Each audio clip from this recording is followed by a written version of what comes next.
ကြောင်းဟာမင်းဘဝထဲမှာအရေးပါတဲ့အရာ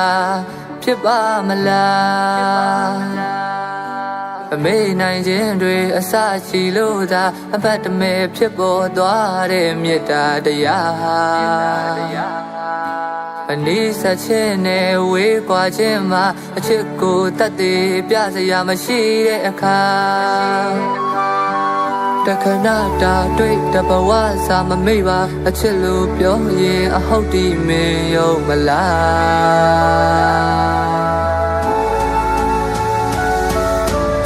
အချစ်စစ်ကိုမျက်လုံးနဲ့မကြည့်ခဲ့တော့အဘယ်ကြောင့်ချစ်တယ်လဲလို့မမေ့နဲ့တော့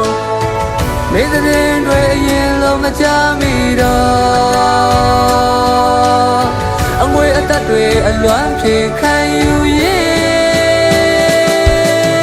မြို့မနောက်ဘက်လျှောက်ကြည့်လိုက်တော့ကိုချစ်တဲ့မိတ်လေးရုပ်ပြတွေ့လိုက်ရတော့အနီးနားမှာသွားကြည့်တော့မှခြားကြောင်နဲ့တိုးတော့အမြင်မှာမိတ်လေးတိုင်းကမင်းဖြစ်နေတော့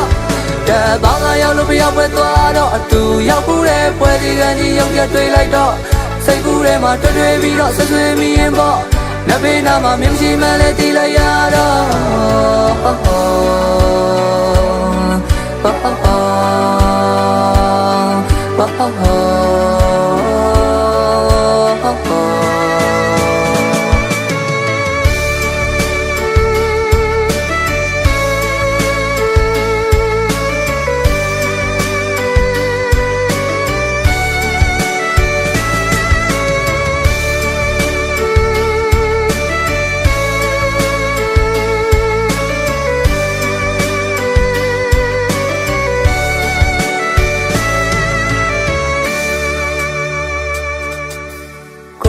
အကြောင်းဟာမင်းဘဝထဲမှာအရေးပါတဲ့အရာ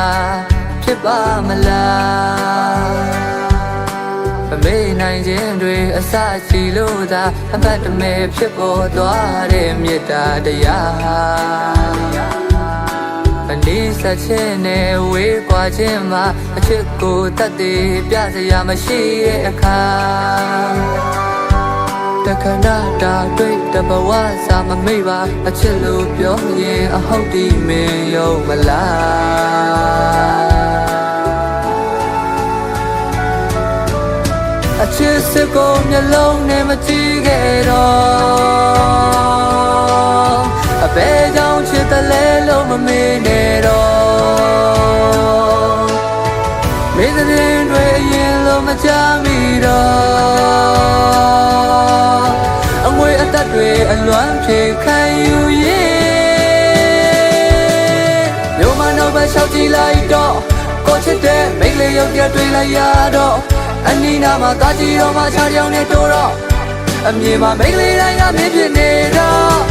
တပေါင်းကရောက်လို့ပြောက်ပွဲသွားတော့အတူရောက်ဘူးတဲ့ပွဲဒီကကြီးရုပ်ပြတွေ့လိုက်တော့စိတ်ကူးထဲမှာတွေ့ပြီးတော့ဆွဆွေးမိရင်ပေါ့လက်ဘေးနားမှာမင်းရှိမှလည်းတီးလိုက်ရတော့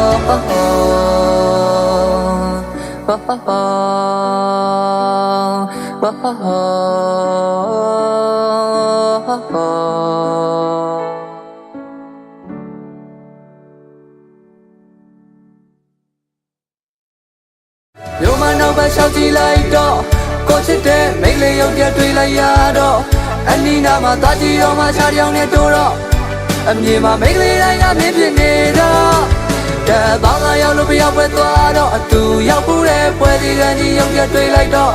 စိတ်ကူးထဲမှာတွေ့ပြီးတော့ဆွဆွေးမိရင်ပေါ့လက်ဘေးနားမှာမင်းရှိမှလည်းတီးလိုက်ရတော့